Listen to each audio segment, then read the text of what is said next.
Mungkin Anda pernah mendengar anekdot mengenai sebuah peraturan yang berbunyi seperti ini.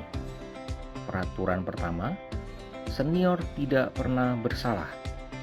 Kemudian peraturan yang kedua, jika senior bersalah, lihat peraturan nomor satu.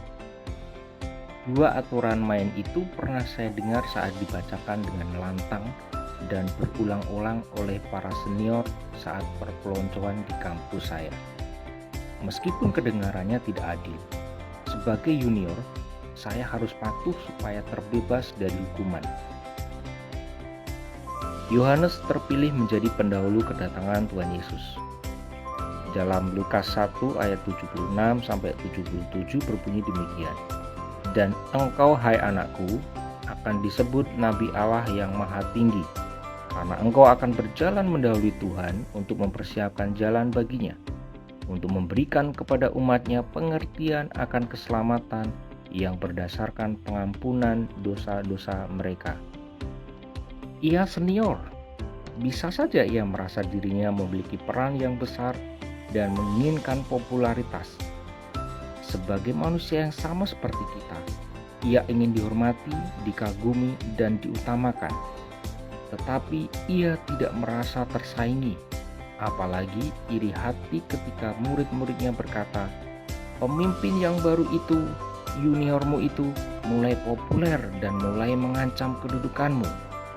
Ia tidak terpancing untuk berperan menurut keinginan orang lain, melainkan tetap berfokus kehendak Allah. Ini jawaban Yohanes. Tidak ada seorang pun yang dapat mengambil sesuatu bagi dirinya kalau tidak dikaruniakan kepadanya dari surga. Kamu sendiri dapat memberi kesaksian bahwa aku telah berkata, aku bukan Mesias, tetapi aku diutus untuk mendahulinya. Yohanes 3 ayat 27 sampai 28. Ia menyadari bahwa Yesus harus makin besar, tetapi dirinya harus makin kecil.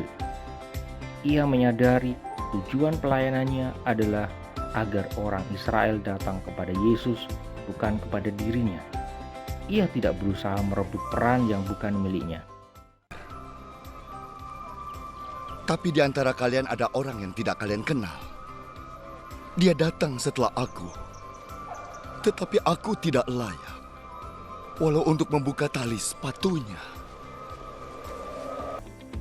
Bisa jadi kita terbakar oleh perasaan iri karena junior kita memiliki kemampuan lebih hebat dan menuai lebih banyak pujian daripada kita. Kita perlu berhati-hati supaya tidak tergelincir pada konflik senior-junior. Kiranya dengan merenungkan kembali teladan hidup Yohanes Pembaptis, kita memiliki kekuatan untuk mengubah panasnya persaingan menjadi keharuman bagi nama Tuhan Yesus Kristus. Amin.